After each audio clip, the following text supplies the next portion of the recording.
Hey guys, welcome back to my channel.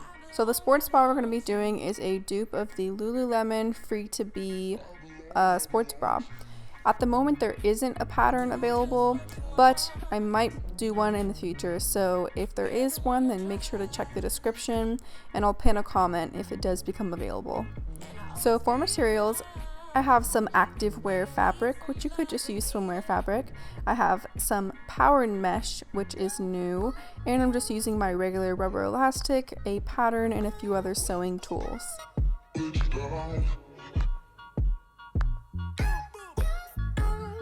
So the first step is going to be cutting out our regular fabric. So I am using this green fabric for both the lining as well as the self. So I'm going to cut 2 pieces in the green pattern of my fabric. As usual, I like to leave a 1/4 inch of seam allowance.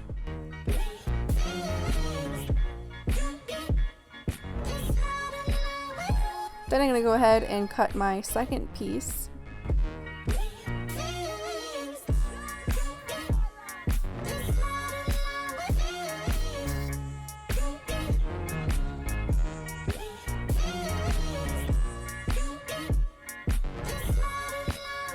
And next I'm going to cut my straps.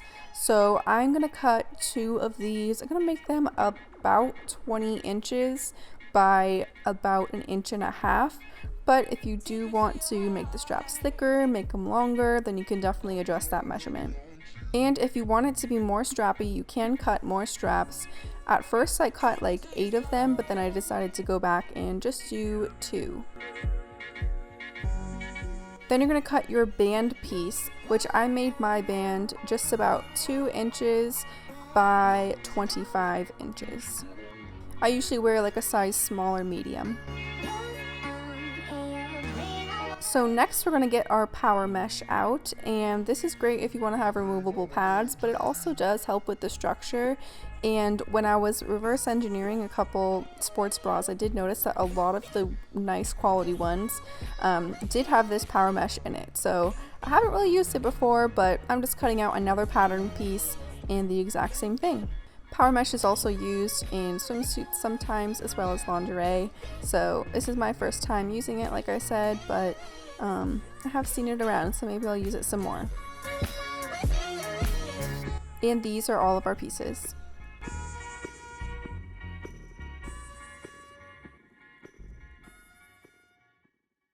So first I'm going to layer my power mesh against the wrong side of my green piece.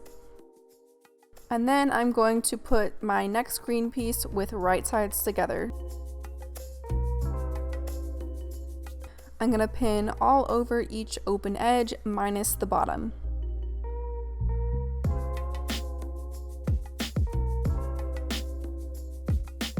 So the power mesh isn't going to be visible unless you have removable pads, which for this one I didn't end up doing, but there are some modifications that you could do to make it have removable pads.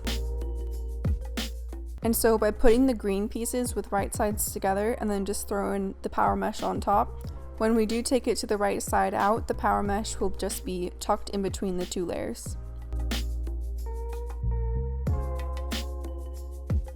So I'm just going and pinning everywhere I'm going to be sewing.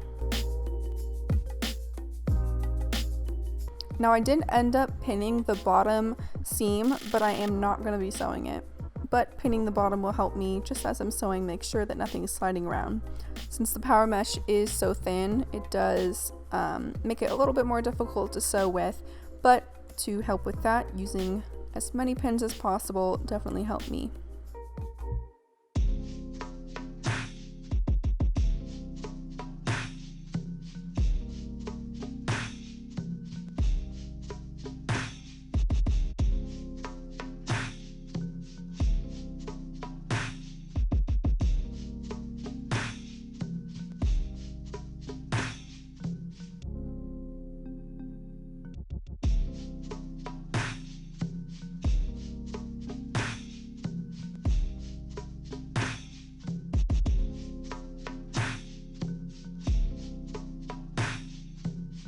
So once you've sewn everything, you're going to go back and attach some elastic.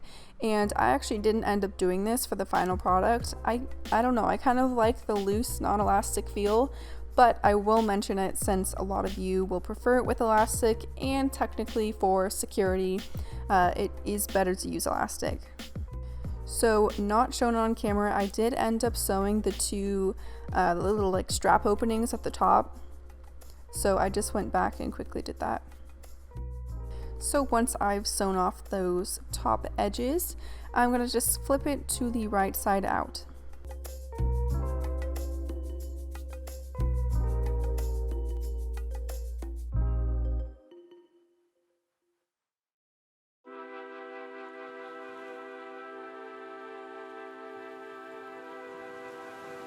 I'm going to take my band piece and I'm going to line it up with the right sides together all along that bottom edge.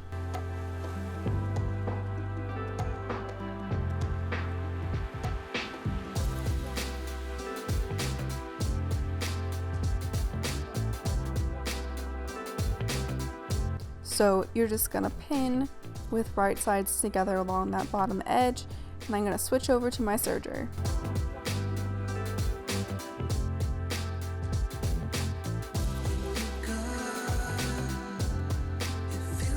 So now I'm just attaching the band to the whole piece.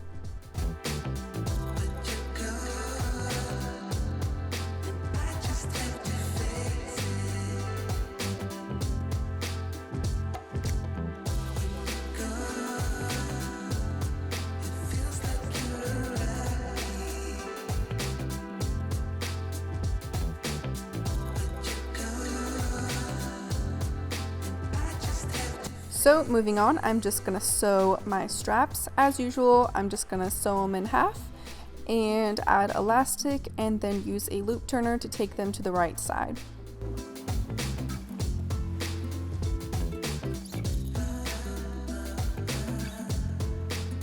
And I don't mention this often, but if you don't have a loop turner, something you can use is a safety pin.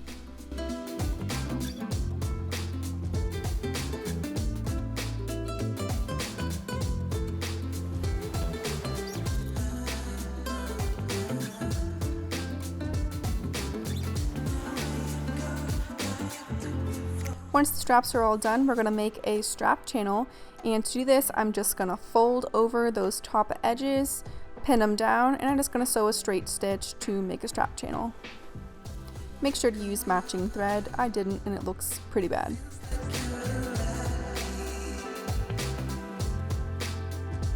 Something that helps me when sewing through something as short and thick as this is I actually start sewing my stitch in the middle and then I back stitch. Sometimes it can be hard to get the whole piece through your machine, so by starting in the middle, you already have some of the work done and you can just go back and forth.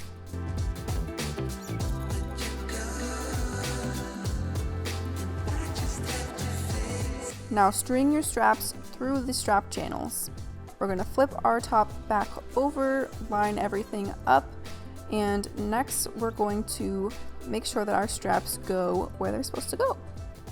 So I decided to do a crisscross, and I made each area where it's crisscrossed just a little bit apart. As you can see, I'm pinning it down, and with a seam ripper I'm just going to go through this stitch that we sewed earlier and seam rip areas where my straps are going to land. So you'll start with one side and you'll place both straps in there, and then once you're done, you're just going to mark the same openings on the other side to make sure that they're symmetrical.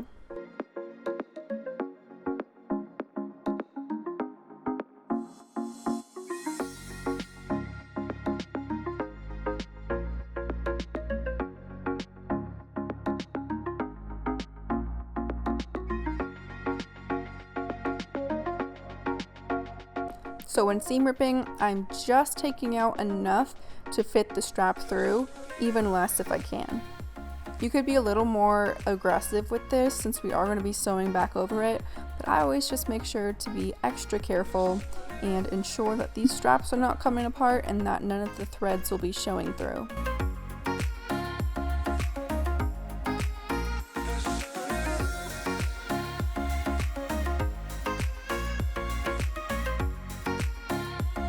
So with the other side, I'm just inserting my straps and pinning them down. Then, like I said, we're gonna go right back over and secure those straps down. I like the look of this because the straps kind of go over the back portion of the edge, and it just has a cool look, but you might need to secure the straps so that they don't pull the whole top up. In hindsight, I do wish that I made my straps a little bit longer.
So now that the straps are attached, we are going to attach the back. So to do this, we're just gonna open up that band, flip it so it's right sides together, and I'm just gonna sew the band straight across. So this will make it a complete circle. Once you've done that, we're gonna flip our band up, and carefully we're gonna go through and pin the whole thing down.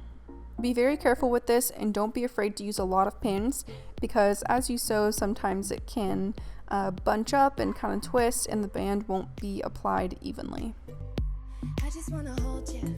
Now if you like, this would be the point where you would put some elastic inside of the band, which in hindsight I would recommend since it does offer quite a bit of support and it helps with the structure of the top a lot. Every time I'm down here, you make me smile. You're the solution.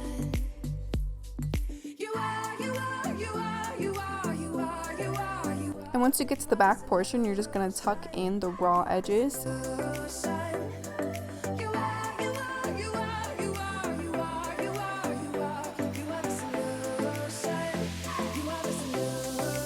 So now that we're all set up to finish the last part of this top, I'm going to switch over to my sewing machine and use a zigzag stitch. This will secure the band all the way down. In other videos, I've used my cover stitch, but I know that a lot of you don't have that kind of machine, so I did want to mention that it's just as easy to use a zigzag. A cover stitch does look a little more professional, but you can get around it with the zigzag stitch. Take it slow and take extra care to make sure that as you're sewing, nothing is bunching up or twisting and everything is sewing evenly. It might take you a few tries to really master this. I know it definitely did for me, but in the end, once you do get this skill, it will help with other areas of your sewing. And here is the final product. I was really surprised to see how my pattern for this top came out. It really is exactly like the Lululemon one, so it has a really cute strappy back. And like I said, if you wanted to string more straps through the little channel opening, you could, and then just obviously you'll have to anchor them in the back. You could create a couple cool illusions with the back. It fits really well, it's pretty secure. I do wish that I put an elastic band in there since that would help it stay in place a little bit more. But overall, I think this is a great top, and I will certainly be wearing it for my workouts. Alright y'all, thanks for stopping by. I will see you in the next video.